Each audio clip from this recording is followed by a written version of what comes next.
आज हम लोग लगभग ज़्यादातर जनप्रतिनिधि उपस्थित होकर जिलाधिकारी महोदय से भी मिल के आए, कप्तान साहब से मिलना है और जनपद की जो जनता की जितनी भी समस्याएं, उन समस्याओं न केवल अवगत करा के आए, बल्कि उम्मीद लगा के आए कि शायद अधिकारीगण इन समस्याओं का शीघ्र समाधान करेंगे और नहीं करेंगे तो हम जनप्रतिनिधि लोग अपनी दूसरे तरीके से जिम्मेदारी जनता के बीच जाके पूरी करेंगे। प्रमुख समस्याएं हैं जनपद की, जिससे मैं सोचता हूँ मीडिया के साथ ही आप सब वाकिफ हैं। जो हर घर जल की योजना चल रही है, इस योजना के तहत सारे गांव में सीसी पड़ी है, सब तोड़ दिए।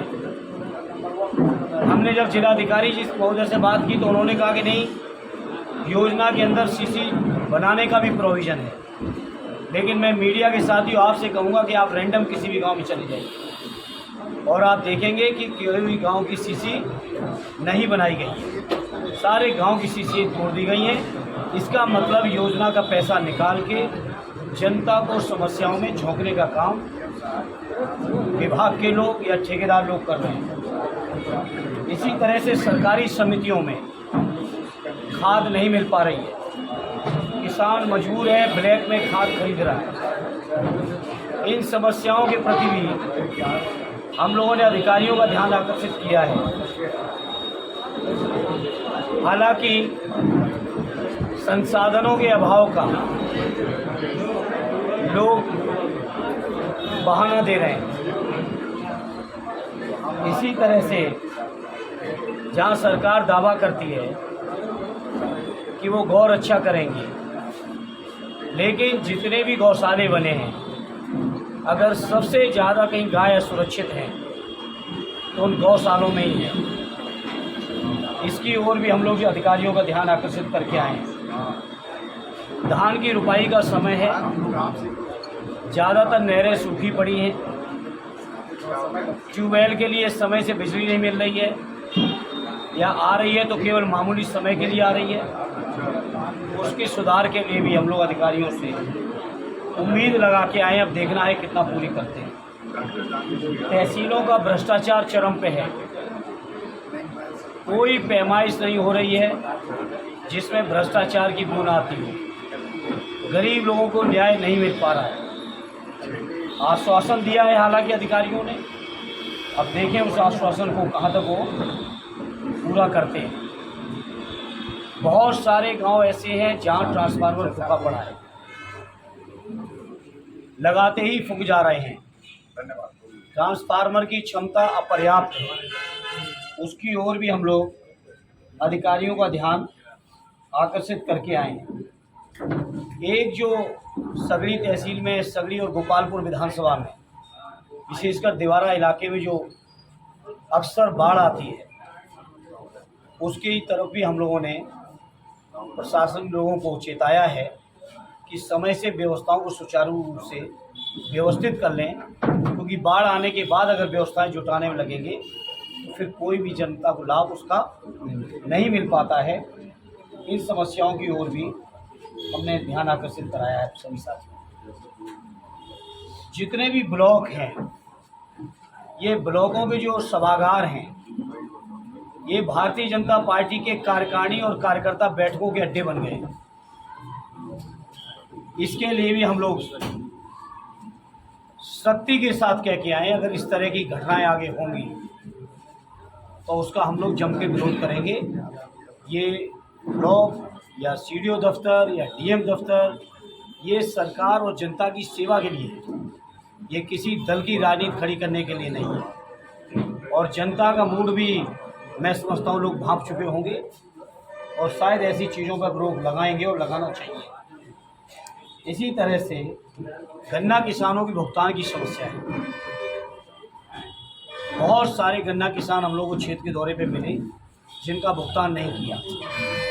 हालांकि जिलाधिकारी महोदय अपनी तरीके से दूसरी बातें बता रहे थे कि लोन है, ये है, वो है। इन बातों से न जनप्रतिनिधियों को मतलब है, न जनता को इन समस्याओं से मतलब है। ये सरकार की जिम्मेदारी है, चाहे वो चीनी मिल का मैनेजमेंट हो वो भी सरकार के अधीन है, या बजट देना वो भी सरकार को देना है। और सरकार की अगर मंशा ही किसान विरोधी है तो उसके लिए मुझे कुछ कहना नहीं है, लेकिन आने वाले समय में अगर धरने का भुगतान नहीं हुआ तो किसानों के साथ हम लोग आंदोलन के रास्ते पर खड़े दिखाई देंगे। अगर पुलिस थाने की बात करें, पुलिस विभाग की, तो पुलिस विभाग के पास दो ही काम बचे, एक भ्रष्टाचार और दूसरा कैसे समाजवादियों को सताया जाए झूठे मुकदमों में। तो बात करेंगे जाके कप्तान साहब से इस मुद्दों पर भी, लेकिन हमें उम्मीद है कि आज हमारे जनप्रतिनिधियों के सभी साथियों के मिलने के बाद जिले की व्यवस्थाओं में सुचारू सुधार आना चाहिए। और टोल प्लाजा जो एक गंभीर समस्या है मोहम्मदपुर पे, जिसमें जो लोग उस रोड से नहीं गुजर रहे उनसे भी टोल की वसूली की जा रही है, उसके लिए भी हम लोग जिलाधिकारी महोदय को कह के आए हैं। और ये मामला जिलाधिकारी तक ही नहीं, ज़रूरत पड़ेगी तो देश की संसद तक भी ये मामला उठेगा। और ये मामला उठेगा ही नहीं, इसका स्थायी निराकरण और समाधान भी हम और आरडी लालगंज के हमारे सांसद जी मिलकर हम लोग कराएंगे। और सरकारी अस्पतालों का दवाएं नहीं होने का बहाना देके बाहर की दवाएं लिखी जा रही हैं। हालांकि डीएम साहब कह रहे हैं कि सारी दवाएं उपलब्ध हैं, लेकिन डीएम साहब पे इन बातों का जवाब नहीं है कि अगर दवाएं उपलब्ध हैं तो क्या कारण है गरीबों को बाहर दवाएं लिखी जा रही हैं।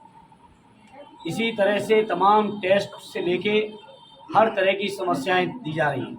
आज हम लोग लिखित दे के आए हैं, समय आने पर ज़रूरत पड़ेगी तो स्थलीय निरीक्षण करके भी और आप मीडिया के साथियों के साथ जाकर जो दुर्व्यवस्थाएं हैं उनको बेनकाब करके कम से कम सरकार को विवश कर देंगे कि वो इन समस्याओं का समाधान करें। सर, बात दवाओं की जा रही है। जिला पंचायत सदस्य पप्पू यादव ने एक वीडियो बनाया था जो काफ़ी वायरल हो रहा है, जो दवाओं के काफ़ी प्रिंट रेट ज़्यादा है, उसको लेकर एक ज्ञापन भी आपको सौंपा गया है और सांसदों को उन्होंने ज्ञापन भेजा है। क्या उसे भी संसद में उठाया जाएगा इस तरह का मुद्दा? बिल्कुल मार्जिन 90% की मार्जिन जी, बिल्कुल उन तथ्यों की पूरी जांच करके सदन में भी आवश्यकता होगी ज़रूर उठाएं। सर, सड़क दुर्घटनाएं हो रही हैं सर, सर, आजमगढ़ सदर हॉस्पिटल में प्लाज्मा और रक्त का जो मशीनें हैं उसको व्यवस्थित करने की वो उनकी भी खराब स्थिति है, तो क्या उसका भी आप देखेंगे? बिल्कुल, सारी समस्याएं जो आजमगढ़ के लोगों के सामने हैं उन सभी समस्याओं के प्रति जो हम जनप्रतिनिधियों के ऊपर जनता ने भरोसा किया, हमारी पार्टी भरोसा किया है, हर समस्या के ऊपर हम लोगों की पैनी नज़र ही नहीं है, उनके समाधान का हर रास्ता अख्तियार करेंगे। सर, एक चीज़ पूछना था सर, पहले ही बारिश में नगर पालिका की जो बदहाली है वो सबके सामने आ गई है, तो नगर पालिका को लेकर के किस तरीके से सोचते हैं? मैं कह रहा हूँ सारी समस्याओं में नगर पालिका की भी समस्याएं हैं और भी समस्याएं हैं। नगर पालिका की समस्या हम अपने चेयरमैन साहब से बात करेंगे। एक सर, बहुत बड़ी समस्या पूरे प्रदेश की जो शिक्षकों की ऑनलाइन बिल्कुल, उस पर समाजवादी पार्टी के हमारे राष्ट्रीय अध्यक्ष जी ने शिक्षकों के साथ खड़े और शिक्षकों की समस्याओं का समाधान तक हम लोग खड़े रहेंगे। और यही नहीं, समस्याएं बहुत हैं, चाहे शिक्षकों की हो चाहे उनकी पुरानी पेंशन की हो, हमारी लड़ाई जारी है। शिक्षा मित्रों की लड़ाई जारी है, रोजगार सेवक हैं, आंगनबाड़ी कार्यकर्ती हैं, रसोइया हैं, हमारे पंचायत सहायक हैं, ये हमारे सफाई कर्मी हैं, सभी की जितने भी समस्याएं हैं हर समस्या पर हम समाजवादी लोगों की न केवल निगाह है बल्कि पुरानी पेंशन से लेके जितनी भी समस्याएं, हर समस्या पर जनता ने जो जनादेश दिया है और उस जनादेश में भी हम लोगों को विपक्ष में संघर्ष करने का आदेश हुआ है, तो संघर्ष में यहाँ से लेके सड़क से लेके और संसद तक विधानसभा होते हुए हम लोग कहीं कोई कसर नहीं रखेंगे। ये जो टीचरों वाली बात है सर, उसमें तो कहीं न कहीं अच्छा होगा ना कि टीचर को अगर डिजिटल अटेंडेंस दी जाती है, अगर करते हैं टीचरों के डिजिटल अटेंडेंस से पहले शिक्षा में सुधार तो होगा ना। प्रिंसिपल सेक्रेटरीज की हो, जिलाधिकारी की हो, डीजीपी की हो, आईजी, डीआईजी, कमिश्नर की हो, शुरुआत ऊपर से हो तब टीचरों पे आए। ये क्या बात हुई कि ऊपर के लोगों को सारी छूट है, शिक्षकों के ऊपर केवल दबाव बनाएंगे, तो ये चीज़ समाजवादी पार्टी स्वीकार नहीं करेगी। जवाहर क्षेत्र में 33 विद्यालय हैं तो बाढ़ग्रस्त हैं और यहाँ पे डिजिटल के लिए शिक्षकों पर दबाव डाला नहीं, वो व्यवहारिक नहीं है। व्यवहारिक नहीं। ठीक सर बाढ़ के लिए कोई बातचीत हुई है क्या जी साहब से? बिल्कुल बाढ़ के लिए मैं कह के आया हूँ, और एक कॉपी अभी जो ज्ञापन हम लोग दे के आए उसकी कॉपी में हम आपको सारे मुद्दों की सर्कुलेट कर रहे हैं।